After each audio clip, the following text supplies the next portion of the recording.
ప్రభువునందు ప్రియమైనటువంటి సహోదరులు మరియు సహోదరులారా, మరొకసారి ప్రభు అయినటువంటి యేసుక్రీస్తు నామమున అమరస్వరం అను ఈ కార్యక్రమమును వినుటకు మీ అందరినీ కూడా హృదయపూర్వకంగా ఆహ్వానిస్తున్నాను.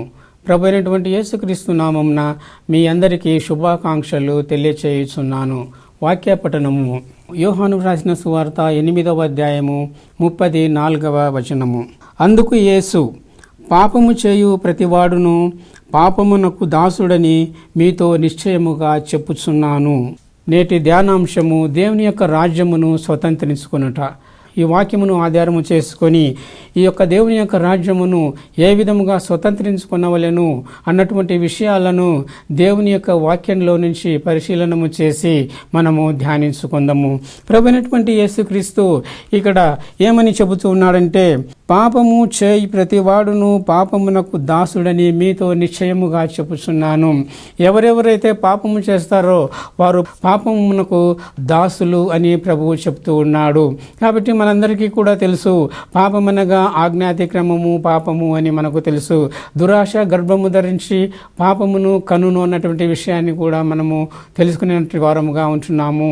కాబట్టి ఈ దురాశ వలన ఏడవబడినటువంటి వారమై మరలు కలపబడినటువంటి వారమై మనము పాపము చేయనటువంటి వారముగా ఉంటున్నాము.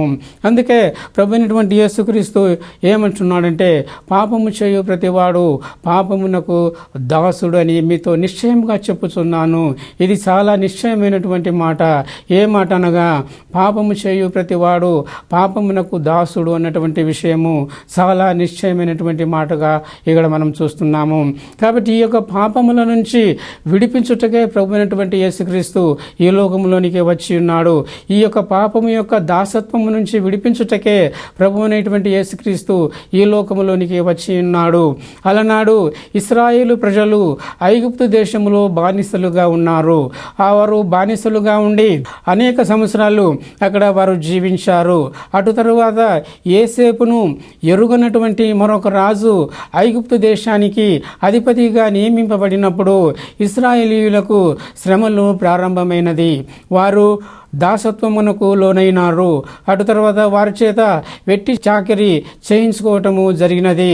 వారి చేత అనేకమైనటువంటి కఠిన పనులు చేయించుకోవటము ప్రారంభమైనది. అందువలన వారందరూ కూడా మరి దేవునికి మొరపెట్టినట్లుగా దేవుని యొక్క వాక్యంలో మనం చూస్తున్నాం. కాబట్టి ప్రభు అయినటువంటి దేవుడు వారిని ఐగుప్తు యొక్క బానిసత్వములో నుంచి విడిపించుకొని అదిగో తాను వాగ్దానం చేసినటువంటి దేశమునకు నడిపించవలెనని ఆయన ఇచ్చయించి అందుకోసమై తన దాసుడైనటువంటి మోషేను వారికి నాయకుడుగా ఏర్పాటు చేసినాడు. మోషేను పిలిచి, నీవు నా ప్రజలను ఐగుప్తు దేశములో నుండి వాగ్దానం చేయబడినటువంటి దేశమునకు నడిపించవలెను అని చెప్పినప్పుడు అప్పుడు మోషే, నిశ్చయము ప్రభువా, మరి ఫరో, మరి మీ దేవుని యొక్క పేరు ఏమిటి అని అడిగినప్పుడు నేనేమి చెప్పవలెనని అడిగినప్పుడు దేవుడు, నేను ఉన్నవాడను అనువాడను అని చెప్పవలెనని మోషేకు చెప్పినట్లుగా దేవుని యొక్క వాక్యంలో మనం చూస్తుంటున్నాము. కాబట్టి మన యొక్క దేవుడు ఉన్నవాడు అనువాడు అయినటువంటి దేవుడుగా మనకు కనబడుచున్నాడు. కాబట్టి ఆ విధముగా దేవుడు మోషేను ఏర్పాటు చేసుకొని అదిగో ఇశ్రాయేలు ప్రజలను ఆ యొక్క ఐగుప్తీయుల బానిసత్వము నుండి విడిపించుకొని ఎదుగు అనేక అద్భుత కార్యములు మహత్కార్యములు సూచక్రియలు చేసుకుంటూ వారికి చూపించి వారిని మన్నా ద్వారా పోషించి ఎదుగు ఐగుప్తు నుండి విడుదల చేసి తాను వాగ్దానం చేసినటువంటి ఆ యొక్క వాగ్దాన భూమికి వారిని నడిపించినటువంటి విషయాన్ని దేవుని యొక్క వాక్యంలో మనం చూస్తున్నాము. కాబట్టి యొక్క ఉదంతంలో మనం ఏమి చూస్తూ ఉన్నామంటే, ఐగుప్తులో దాసులుగా ఉన్నటువంటి ఆ యొక్క ఇశ్రాయేలు జనాంగము స్వతంత్రులుగా చేయబడి ఇదిగో వాగ్దానం చేయబడినటువంటి దేశంలోనికి ప్రవేశించినట్లుగా మనము చూస్తుంటున్నాము. దాసత్వము నుండి వారు విడుదల పొంది ఉన్నారు. ఇందుకోసమే దేవుడు మోషేను ఏర్పాటు చేసుకున్నట్లుగా దేవుని యొక్క వాక్యంలో మనము చూస్తూ ఉంటున్నాము. అదేవిధంగా ఇక్కడ మన ప్రభు అయినటువంటి యేసుక్రీస్తు ఏమని చెబుతున్నాడంటే, పాపము చేయు ప్రతివాడు పాపమునకు దాసుడు. కాబట్టి పాపము ఎవరైతే చేస్తున్నారో అటువంటి వారు పాపమునకు దాసులై ఉంటున్నారు. పాపము అనగా అనగా అది మరణమునకు నడిపించినటువంటిది, పాపము అనగా అది మరి నిత్య శిక్షకు నడిపించినటువంటిది, పాపము అనగా దేవుని నుండి మనిషిని దూరము చేయనటువంటిది, దేవునికి మానవునికి విరోధము కలిగించినటువంటిది పాపము. ఎందుకనగా పాపమును దేవుని ఏమాత్రం కూడా ఇష్టపడడు. పాపమునకు దేవుని దగ్గర ఏమాత్రం కూడా మరి స్థానము లేదు, ప్రవేశము లేదు, ఆస్కారము లేదు. ఆయన పరిశుద్ధుడు, అతి పరిశుద్ధుడు, మహాపరిశుద్ధుడు. కాబట్టి ఆయన ఎవరు శపింపరని మహా తేజస్సులో ఆయన మాత్రమే అదిగో ఆ పరలోకమందు నివాసము చేయుచు ఉన్నాడు. ఆకాశ మహాకాశములపైన ఆయన నివాసము చేయుచు ఉన్నాడు. ఈ భూలోకానికి ఆయన ఉన్నటువంటి స్థలానికి ఆకాశ మహాకాశములు మధ్యలో ఉన్నట్లుగా మనం చూస్తున్నాము. ఆయన అంత పరిశుద్ధుడు, మహాపరిశుద్ధుడు. కాబట్టి ఆయన పాపమును ఆయన ఏమాత్రం కూడా అనుమతించినటువంటి దేవుడు కాదు. అందువలన ఇక్కడ మనం చూసినట్లయితే పాపము చేయనటువంటి వాడు పాపమునకు దాసుడు. కాబట్టి పాపమునకు దాసుడైనటువంటి వాడు ఏమాత్రం కూడా దేవునిని సమీపించలేడు, ఆయన యొక్క రాజ్యంలో ప్రవేశించలేడు. అంతేకాదు పరలోకమును స్వాతంత్రించుకోనలేడని దేవుని యొక్క వాక్యంలో మనము చదువుతూ ఉన్నాము. కాబట్టి ఈ యొక్క దాసత్వం నుండి విడుదల పొందవలెను. విడుదల పొంది ఇదిగో ఆ యొక్క దేవుని యొక్క రాజ్యమును స్వతంత్రించుకున్నటకు మరి ఏమి చేయవలెను అన్నటువంటి విషయాన్ని ఈరోజు మనము ధ్యానిస్తూ ఉంటున్నాము. ప్రభువైనటువంటి యేసుక్రీస్తు చెబుతున్నాడు, ఇదిగో పాపము చేసే ప్రతి ఒక్కరు కూడా పాపమునకు దాసుడని మీతో నిశ్చయంగా చెప్పుచున్నాను. ఇది చాలా నిశ్చయమైనటువంటి మాటగా ప్రభువైనటువంటి యేసుక్రీస్తు మనకు చెబుతూ ఉంటున్నాడు. అదే మనము 31వ వచనం నుంచి మనం చూసినట్లయితే, కాబట్టి యేసు తనను నమ్మిన యూదులతో, మీరు నా వాక్యమందు నిలిచిన వారైతే నిజముగా నాకు శిష్యులై ఉండి సత్యమును గ్రహించెదరు, అప్పుడు సత్యము మిమ్మను స్వతంత్రులనుగా చేయునని చెప్పగా. కాబట్టి ప్రభువైనటువంటి యేసుక్రీస్తు పాపము నుంచి ఏ విధంగా విడుదల పొందవలెను, పాపమునే దాసత్వము నుండి ఏ విధంగా స్వాతంత్ర్యమును పొందవలెను అన్నటువంటి విషయాన్ని ఇక్కడ ప్రభువు చెబుతూ ఉన్నాడు. మీరు నా వాక్యమందు నిలిచిన వారైతే నిజముగా నాకు శిష్యులయ్యి ఉందురు. కాబట్టి ముందుగా దేవుని యొక్క వాక్యమందు, ప్రభువైనటువంటి యేసుక్రీస్తు యొక్క వాక్యమందు నిలిచినటువంటి వారముగా ఉండవలెను. ఆయన యొక్క వాక్యమును చదువవలెను, ఆయన యొక్క వాక్యమును మరి వినవలెను. వినినటువంటి ప్రకారముగా, చదివినటువంటి ప్రకారముగా ఈ లోకమందు మనము జీవించవలెను. ఆ విధముగా జీవించినట్లయితే మనము ఆయన యొక్క వాక్యమునందు నిలిచినటువంటి వారముగా ఉంటాము. ఆ విధంగా దేవుని యొక్క వాక్యమునందు నిలిచినటువంటి వారముగా ఉంటాము. ఎవరైతే దేవుని యొక్క వాక్యమందు నిలిచినటువంటి వారుగా ఉంటారో వారు ప్రభువైనటువంటి యేసుక్రీస్తుకు శిష్యులుగా మార్చబడతారు అని దేవుని యొక్క వాక్యంలో మనము చూస్తూ ఉంటున్నాము. కాబట్టి ఆ విధముగా దేవుని యొక్క వాక్యమందు నిలిచినటువంటి వారై యేసుక్రీస్తుకు శిష్యులు అయినటువంటి వారు సత్యమును గ్రహించెదరు అని మనం చూస్తుంటున్నాము. నీ వాక్యమే సత్యము, కావున వాక్యమును గ్రహించెదరు. యేసుక్రీస్తు ప్రభువే సత్యమైంటున్నాడు, కావున సత్యమును గ్రహించెదరు. దేవుడు సత్యమైంటున్నాడు, కావున సత్యమును గ్రహించెదరు. సత్యస్వరూపి అయినటువంటి పరిశుద్ధాత్మ, కావున పరిశుద్ధాత్మను గ్రహించెదరు. కాబట్టి దేవుని యొక్క వాక్యమును చదవవలెను, దేవుని యొక్క వాక్యమును వినవలెను, దేవుని యొక్క సువార్తను విలవనెలను. తద్వారా సత్యమైనటువంటి దేవుణ్ణి, యేసుక్రీస్తును, పరిశుద్ధాత్మను గ్రహించుకొనుటకు అనుకూలము కలుగుతుంది.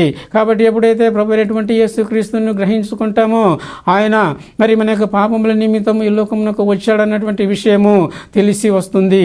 కావున అప్పుడు మారు మనసు పొంది ఎదుగో పశ్చాత్తాపడి బాప్తిస్మం పొంది రక్షణ పొందుటకు వీలు పడుతుందని మనము దేవుని యొక్క వాక్యంలో మనము చూస్తుంటున్నాము. కాబట్టి సత్యము మిమ్మల్ని స్వతంత్రులుగా చేస్తుంది, దేవుని యొక్క వాక్యము మిమ్మల్ని స్వతంత్రులుగా చేస్తుంది. యేసుక్రీస్తు ప్రభు మిమ్మల్ని స్వతంత్రులుగా చేస్తాడు. ఇదిగో దేవుడు మిమ్మల్ని స్వతంత్రులుగా చేస్తాడు, పరిశుద్ధాత్మ మిమ్మల్ని స్వతంత్రులుగా చేస్తాడు అన్నటువంటి విషయాన్ని ఇక్కడ మనం చూస్తున్నాము. కాబట్టి ఈ వాక్యం విన్నటువంటి మరి సహోదరులు మీరు స్వతంత్రులుగా చేయబడి ఉన్నారా, లేదా పాపమునకు దాసులై ఉన్నారా అన్నటువంటి విషయాన్ని ఒకసారి ఆత్మ పరిశీలనము చేసుకునవలెను. ఇంకా మనము దేవుని యొక్క వాక్యంలో మనం చూసినట్లయితే గలతీయులకు రాసిన పత్రిక 5వ అధ్యాయము 19వ వచనము నుండి మనము చూసినట్లయితే, శరీర కార్యములు స్పష్టమై ఉన్నవి. అవేవనగా జారత్వము, అపవిత్రత, కాముకత్వము, విగ్రహారాధన, అభిచారము, ద్వేషములు, కలహము, మత్సరము, క్రోధములు, కక్షలు, భేదములు, విమతములు, అసూయలు, మత్తతలు, అల్లరితో కూడిన ఆటపాటలు మొదలైనవి. వీటిని గూర్చి నేను మునుపు చెప్పిన ప్రకారము ఇట్టి వాటిని చేయువారు దేవుని రాజ్యమును స్వతంత్రించుకొనరని మీతో స్పష్టముగా చెప్పుచున్నాను. కాబట్టి ఇక్కడ పౌలు మరి గలతీయులకు రాస్తూ ఏమంటున్నాడంటే, దేవుని యొక్క వాక్యమును ఎవరు స్వతంత్రించుకుంటారు అన్నటువంటి విషయాన్ని ఇక్కడ స్పష్టంగా చెప్తున్నాడు. అదేవిధంగా దేవుని యొక్క రాజ్యమును ఎవరు స్వతంత్రించుకొనరు అన్నటువంటి విషయాన్ని కూడా ఇక్కడ పౌలు మనకు స్పష్టంగా చెబుతూ ఉంటున్నాడు. కావున ముఖ్యంగా శరీర కార్యములను చేయనటువంటి వారు దేవుని యొక్క రాజ్యమును స్వతంత్రించుకొనలేరని ఇక్కడ పౌలు గట్టిగా చెబుతున్నట్లుగా మనము చూస్తుంటున్నాము. కాబట్టి శరీర కార్యములు స్పష్టమై ఉన్నది అని చెప్పేసి ఇక్కడ మనము చూస్తుంటున్నాము. శరీర కార్యములు అనగా ఇక్కడ మనం చూసినట్లయితే జారత్వము అని చెప్పేసి మనము చూస్తుంటున్నాము. అనగా జారత్వము అనగా అక్రమ సంబంధాలకు సంబంధించినటువంటిదిగా మనకు కనబడుచున్నది. ఆ తర్వాత అపవిత్రత అనగా పవిత్రము కానటువంటిది, వ్యభిచార సంబంధమైనటువంటిదిగా మనకు కనబడుచున్నది. ఆ తర్వాత కాముకత్వము అనగా ఇది లైంగికేచ్ఛలను సూచిస్తూ ఉంటున్నది. అదేవిధంగా విగ్రహారాధన అనగా శరీర ఆరాధన అని చెప్పేసి మనము చూస్తుంటున్నాము.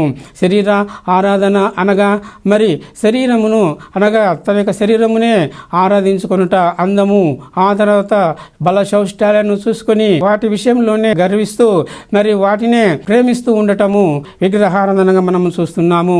అదేవిధంగా ధనాపేక్ష కూడా విగ్రహారాధనతో సమానమని దేవుని యొక్క వాక్యం సెలవిస్తూ ఉంది. లోభత్వము విగ్రహారాధనతో సమానమని దేవుని యొక్క వాక్యము సెలవిస్తుంది. కాబట్టి ఇవన్నీ కూడా శరీర కార్యములుగా మనము చూస్తూ ఉంటున్నాము. ఆ తర్వాత అభిచారం అనగా హింసాత్మకమైనటువంటి కార్యములు. కాబట్టి హింసాత్మకమైనటువంటి కార్యములు అభిచారములుగా పిలువబడుచున్నవి. ఆ తర్వాత ద్వేషము అనగా శత్రుత్వము లేదా పగ అని చెప్పేసి దేవుని యొక్క వాక్యంలో మనం చూస్తున్నాము. కాబట్టి శత్రుత్వము కలిగి ఉండుట మరి దేవుని యొక్క రాజ్యమును స్వతంత్రించుకొనుటకు ఆటంకము. ఇతరుల పట్ల పగ కలిగి ఉండుట దేవుని యొక్క రాజ్యమును స్వతంత్రించుకొనుటకు ఆటంకము. ఎందుకనగా ప్రభువైనటువంటి యేసుక్రీస్తు చెప్పి ఉన్నాడు, మీ శత్రువులను ప్రేమించుడి అని చెప్పి ఉంటున్నాడు. అదేవిధంగా పగ తీర్చుకొనుట నా పని అని ఆయన చెప్పి ఉంటున్నాడు. కావున ఆ యొక్క ద్వేషము కలవారు దేవుని యొక్క రాజ్యమును మరి స్వతంత్రించుకొనలేరు. కలహము అనగా జగడమాడువారు కూడా దేవుని యొక్క రాజ్యమును స్వతంత్రించుకొనలేరు. కాబట్టి ఈ యొక్క జగడంలో మరి అనేకమైనటువంటి పాపములు పుట్టుచున్నవి. కావున ఈ జగడములు కూడా దేవుని యొక్క రాజ్యమును స్వతంత్రించుకొనుటకు ఆటంకముగా ఉంటున్నది. ఆ తర్వాత మత్సరము అనగా ఈర్ష్య, క్రోధము అని మనం చూస్తుంటున్నాము. కాబట్టి ఈ యొక్క ఈర్ష్య, ఈ యొక్క క్రోధము అనున్నది మనుషుని పాపములోనికి లాగుకొని వెళుతున్నది. కావున ఈ యొక్క ఈర్ష్య అనేది కూడా దేవుని యొక్క రాజ్యమును స్వతంత్రించుకొనుటకు ఆటంక కారణముగా మనకు కనబడుచున్నది. ఇక క్రోధములు అనగా కోపములు, అలుకలు అని మనము చూస్తున్నాము. కాబట్టి ఇవి కూడా మరి మానవుణ్ణి పాపము చేయుటకు ఈడ్చుకొని వెళ్ళినటువంటివిగా మనకు కనబడుచున్నవి. అటు తర్వాత కక్షలను మనము చూస్తుంటున్నాము. ఈ యొక్క కక్షలు పోటీతత్వాన్ని చూపిస్తూ ఉంటున్నవి. ఇవి కూడా మరి మానవుడు దేవుని యొక్క రాజ్యమును స్వతంత్రించుకొనుటకు ఆటంకకారిగా కనబడుచు ఉన్నది. అదే విధముగా భేదములు. కాబట్టి యొక్క భేదములు కూడా దేవుని యొక్క రాజ్యమును స్వతంత్రించుకొనుటకు ఆటంకకారి. ఇదిగో స్త్రీ అని లేదు, పురుషుడు అని లేదు, ఏ భేదము లేదు అని దేవుని యొక్క వాక్యం చెబుతుంది. సున్నతి పొందిన వారని, సున్నతి పొందని వారు అని అన్నటువంటి భేదము లేదు అని దేవుని వాక్యం చెబుతుంది. అదే విధముగా అన్యులని మరి ఇశ్రాయేలీయులు అన్నటువంటి భేదము లేదు అని దేవుని యొక్క వాక్యం సెలవిస్తుంది. లేదు అని దేవుని యొక్క వాక్యం సెలవిస్తున్నప్పుడు కాదు అని అనటమే భేదములు కలిగి ఉండటము, భేదములను కలిగించటము అని మనం చూస్తున్నాము. కాబట్టి అటువంటి భేదములు దేవుని యొక్క వాక్యమునకు విరుద్ధమైనవి. కావున అలాంటి భేదములు కలిగినటువంటి వారు దేవుని యొక్క రాజ్యమును స్వతంత్రించుటకు అనర్హులు అన్నటువంటి విషయాన్ని మనము చూస్తుంటున్నాము. ఆ తర్వాత విమతములు అనగా ఇక్కడ కూడా శత్రుత్వము లేదా విరుద్ధమైనటువంటి మతము గలవారు లేదా భిన్నత్వములు గలవారు అని చెప్పేసి మనము చూస్తుంటున్నాము. కాబట్టి ఇలాంటి విరుద్ధమైనటువంటి మతము, నమ్మకానికి విరుద్ధమైనటువంటి నమ్మకము, ఆ తర్వాత ఏక తాత్పర్యము, ఏక మనసు, ఏకభావము లేకపోవటము, ఆ తర్వాత మరి ఇదిగో శత్రుత్వము కలిగి ఉండటం అని చెప్పేసి మనం చూస్తున్నాము. కాబట్టి వీటిని కలిగి ఉన్నటువంటి వారు దేవుని యొక్క రాజ్యమును స్వతంత్రించుకున్నటకు మరి అనర్హులు అని మనం చూస్తుంటున్నాము. అటు తర్వాత అసూయలు అనగా కడుపు మంట అని మనం చూస్తుంటున్నాము. అనగా ఎదుటి వారిని చూసి ఓర్వలేకపోవటము అనేటువంటి విషయాన్ని మనం చూస్తున్నాం.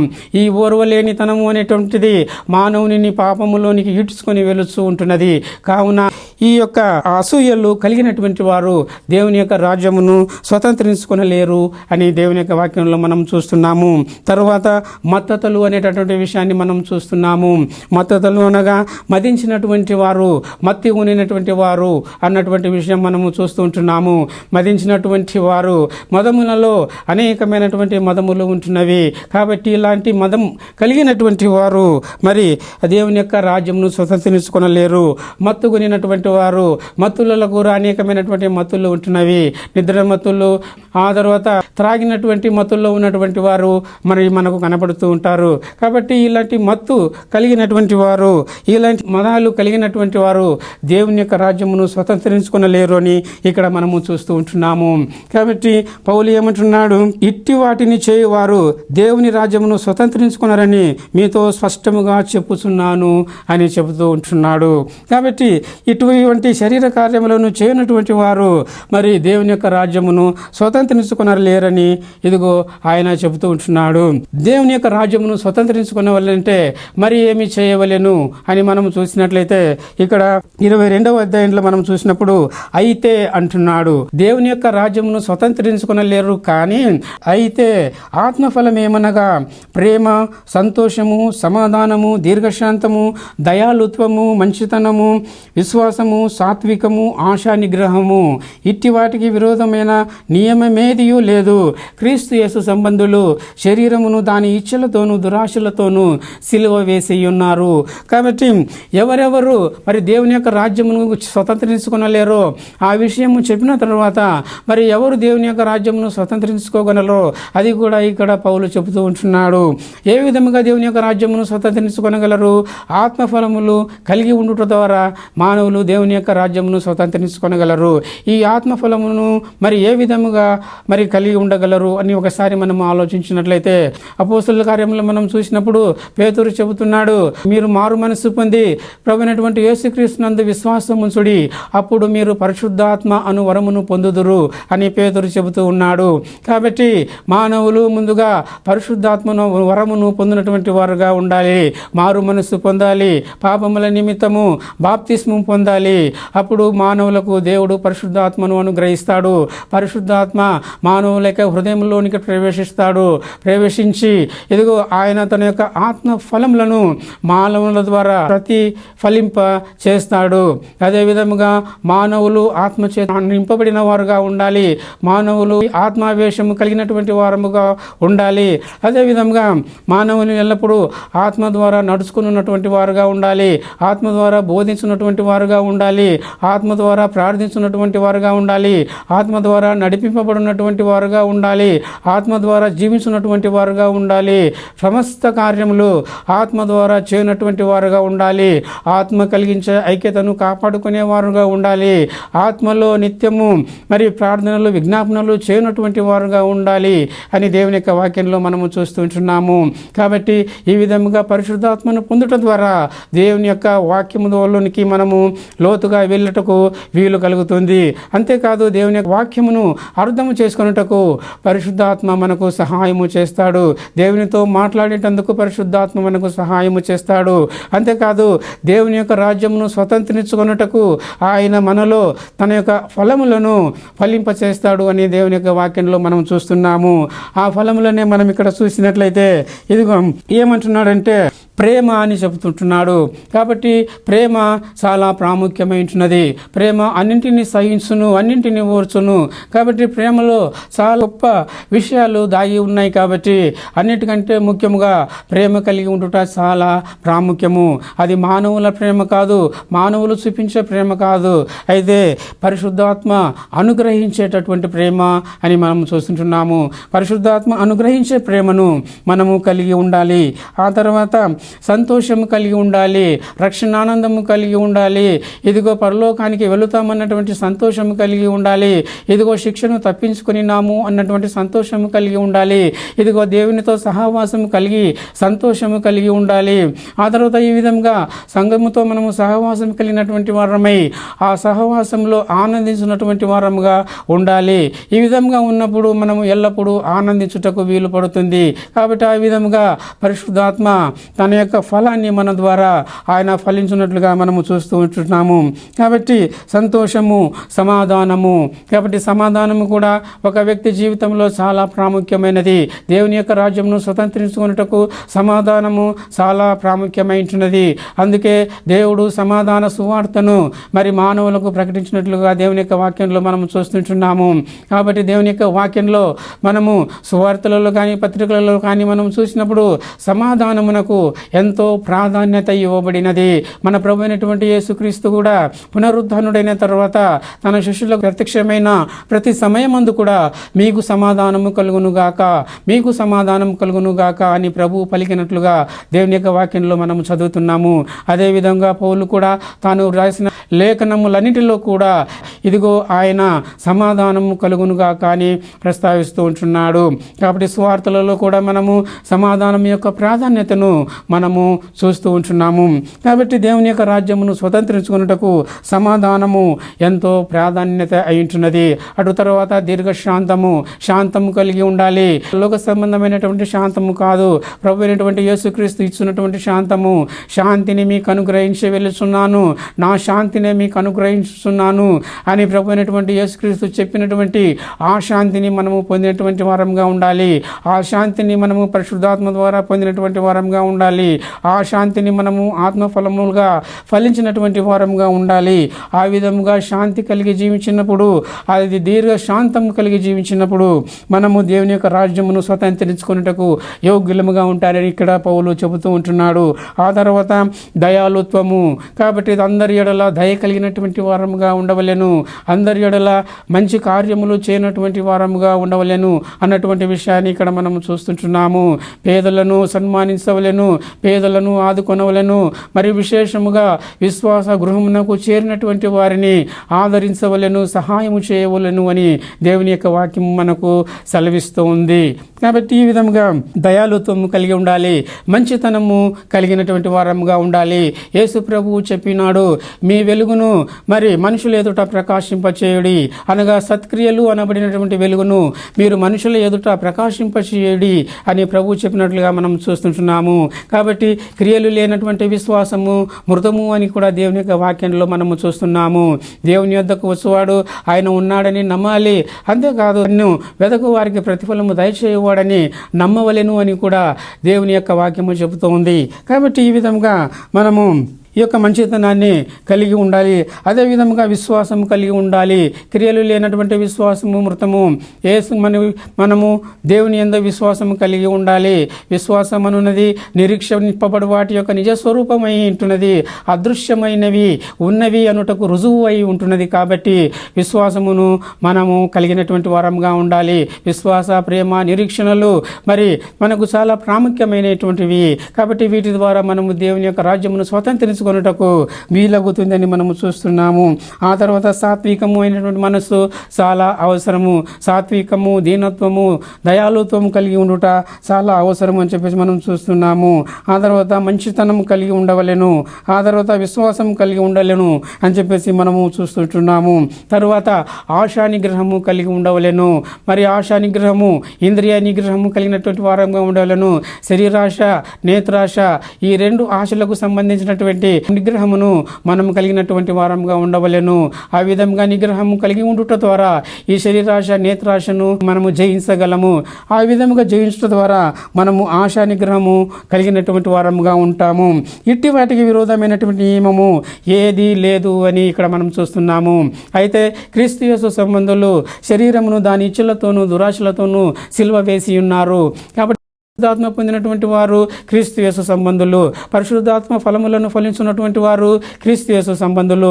వీరందరూ కూడా శరీరమును సిలువ వేసి ఉన్నారు, దాని ఇచ్చలను సిలువ వేసి ఉన్నారు అని చెప్పేసి దేవుని వాక్యంలో మనం చూస్తుంటున్నాము. కాబట్టి దాని యొక్క ఇచ్చలే శరీర కార్యములు, వాటిని గురించి మనం ఇప్పుడే వినించున్నాము. కాబట్టి శరీరమును దాని ఇచ్చలతోనూ దురాశలతోనూ సిలువ వేసి ఉన్నారు. దురాశ గర్భము ధరించి పాపం కంటుంది. కాబట్టి ఆ దురాశను కూడా క్రీస్తు యేసు సంబంధులు ఆ యొక్క సిలువకు వేసినారని చెప్పేసి మనం చూస్తున్నాం. కాబట్టి అందువలననే వారు దేవుని యొక్క రాజ్యమును స్వతంత్రించుకున్నటకు యోగ్యులుగా మనకు కనబడుచు ఉన్నారు. అదే గలతీయులకు రాసిన పత్రిక 5వ అధ్యాయం 13వ వచనంలో మనం చూసినట్లయితే, సహోదరులారా, మీరు స్వతంత్రులుగా ఉండుటకు పిలువబడితిరి. అయితే ఒక మాట, ఆ స్వాతంత్ర్యమును శారీరక క్రియలకు హేతువు చేసుకొనక ప్రేమ కలిగిన వారై ఒకరినొకడు దాసులై ఉండుడి అని మనం చూస్తున్నాం. మరి మనము పిలువబడి ఉంటున్నాము, యేసుక్రీస్తు ద్వారా పిలువబడి ఉంటున్నాము, సువార్త ద్వారా పిలువబడి ఉంటున్నాము, స్వతంత్రులుగా ఉండుటకు పిలువబడి ఉంటున్నాము. స్వతంత్రులుగా ఉండుటకు శరీర కార్యముల ద్వారా స్వతంత్రులుగా ఉండుటకు మనము పిలువబడి ఉంటున్నాము. కాబట్టి ఆ విధంగా పిలువబడి ఉన్నందువలన, దేవుని రాజ్యమును స్వతంత్రించుకున్నటకు మనము పిలువబడి ఉన్నందువలన మనం ఏమి చేయవలనంటే, మరి ఆ స్వాతంత్రమును శారీరక క్రియలకు హేతువు చేసుకొనకూడదు. మనకు స్వాతంత్ర్యం ఉన్నదని శారీరక క్రియలకు హేతువు చేసుకొని ఆ స్వాతంత్రాన్ని దుర్వినియోగం చేసుకొని శారీరక క్రియలకు లోనైనట్లయితే మరి దేవుని యొక్క రాజ్యమును స్వతంత్రించుకొనుట దుర్లభము అని చెప్పేసి మనము దేవుని యొక్క వాక్యంలో మనం చూస్తున్నాము. కాబట్టి ప్రేమ కలిగిన వారై ఒకరికొకడు మరి దాసులై ఉండుడి అని దేవుని యొక్క వాక్యం సెలవిస్తుంది.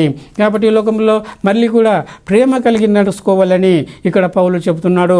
అంతేకాదు ఒకరికొకరు దాసులై ఉండుడి అని పౌలు చెబుతున్నట్లుగా మనము చూస్తున్నాము. కాబట్టి సహోదరులారా, మరి ఇంతవరకు మనము దేవుని యొక్క రాజ్యమును ఏ విధంగా స్వతంత్రించుకున్నవలెనో అన్నటువంటి విషయాన్ని గురించి మనము ధ్యానము చేసుకొని ఉన్నాము.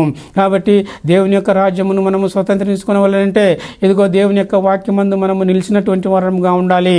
మనము దేవుని యొక్క వాక్యమందు నిలిచి ఇదిగో ప్రభు అయినటువంటి యేసుక్రీస్తుకు శిష్యులమైనటువంటి వారంగా ఉండాలి. ఆ విధంగా ఉన్నప్పుడు సత్యము మనల్ని స్వతంత్రులుగా చేస్తుంది. అనగా యేసుక్రీస్తు ప్రభు మనల్ని స్వతంత్రులుగా చేస్తారు, వాక్యము మనల్ని స్వతంత్రులుగా చేస్తుంది, దేవుడు మనల్ని స్వతంత్రులుగా చేస్తాడు. అదే విధంగా ఈ యొక్క శరీర కార్యముల నుంచి దూరముగా ఉండుట వలన మరి దేవుని యొక్క రాజ్యమును స్వతంత్రించుకొనుటకు మనకు వీలు కలుగుతుంది. అదేవిధంగా ఆత్మ ఫలములను మిక్రముగా ఫలించుట ద్వారా మరి దేవుని యొక్క రాజ్యమును స్వతంత్రించుకున్నటకు మనకు వీలు కలుగుతుంది. అదేవిధంగా ఒకరిని ఒకరము ప్రేమించుకున్నట ద్వారా, ఒకరికి ఒకరము దాసులము అయి ఉండుట ద్వారా దేవుని యొక్క రాజ్యమును స్వతంత్రించుకున్నటకు మనకు వీలు కలుగుతుంది. అయితే ఈ యొక్క స్వాతంత్రాన్ని దుర్వినియోగం చేసుకొని మనము శారీరక కార్యాలకు ఏమాత్రం కూడా లోను కాకూడదని దేవుని యొక్క వాక్యము మనలను హెచ్చరిస్తూ ఉన్నది. సహోదరులారా, ఈరోజు విన్నటువంటి వాక్యమును మరి దేవుడు మనందరిలో కూడా ఫలింపచేయునుగాక. ప్రార్థించుకుందాము. ప్రేమగల తండ్రి, కృపగల దేవ, మీ ఘనమైనటువంటి నామమునకు యేసుక్రీస్తు ద్వారా కృతజ్ఞతాస్తుతులు సమర్పిస్తున్నాము. తండ్రి, ఇదిగో మీరు అనుగ్రహించినటువంటి యొక్క వాక్యమును బట్టి మీ నామమునకు కృతజ్ఞతాస్తుతులు సమర్పిస్తున్నాను. మేము మీ రాజ్యమును స్వతంత్రించుకునవలెను. మీ రాజ్యమును స్వతంత్రించుకునవలనంటే ఇదిగో ప్రభువా, మేము సత్యమును గ్రహించినటువంటి వారమై, సత్యమునకు లోబడినటువంటి వారమై, సత్యమునకు నాయన మరి మేము దాసులమై జీవించినటువంటి వారంగా ఉండవలెనని ఇదిగో నాయన మీ వాక్యములో మేము ఇప్పుడే నేర్చుకుని ఉన్నాము. శరీర కార్యములకు దూరంగా ఉండి మెండుగా ఆత్మఫలములను ఫలించి ఇదిగో మీరు ఇచ్చినటువంటి యొక్క స్వాతంత్రమును శారీరక కార్యములకు హేతువు చేసుకొనకుండా ఇదిగో ఒకరినొకరము ప్రేమించుకున్న వారముగా ఉండి ఇదిగో ఒకరము దాసులముగా ఉండి మేమంతా కూడా మీ యొక్క రాజ్యమును స్వతంత్రించుకొని ఇదిగో నాయన ఆనందించుటకు మీ కృప మాకు అనుగ్రహించమని వేడుకొనుచున్నాము. ఈ వాక్యము విన్నటువంటి వారిలో ఇంకా ఎంతమంది అయితే మీ యొక్క రాజ్యమును స్వతంత్రించుకునలేదో అట్టివారు ఈరోజే మీకు మారినందు విశ్వాసం ఉంచి ఆ స్వాతంత్రాన్ని పొందుటకు మీ కృప అనుగ్రహించమని ప్రాధేయపడుచున్నాను. ప్రభు, ఇదిగో ఈ వాక్యము వినుచున్నటువంటి వారిలో ఎంతమంది అయితే అనారోగ్యంతో ఉన్నారో వారందరినీ కూడా కనికరించి దయచూపి వారిని ముట్టి స్వస్థపరచుమని ప్రాధేయపడుచున్నాను. ఆ విధంగా వారిని స్వస్థపరిచి మీ సాక్షులుగా మీ సేవకులుగా మలుచుకునమని ప్రాధేయపడుచున్నాను. కృప చూపించండి, సహాయం చేయండి. మా ప్రభు అయినటువంటి యేసుక్రీస్తు ద్వారా ప్రార్థించి వేడుకుంటున్నాను తండ్రి. Amen, amen, amen. సహోదరి సహోదరులు సహోదరులారా, ఇంతవరకు అమరస్వరం అను ఈ కార్యక్రమాన్ని వీక్షించినందుకు మీ అందరికీ కూడా కృతజ్ఞతలు. తిరిగి వచ్చే వారం ఇదే సమయానికి ఇదే ఛానల్లో మళ్ళీ కలుసుకుందాము. అంతవరకు సెలవు. పరిశుద్ధాత్మ మీకు తోడై ఉండునుగాక. ఆమెన్.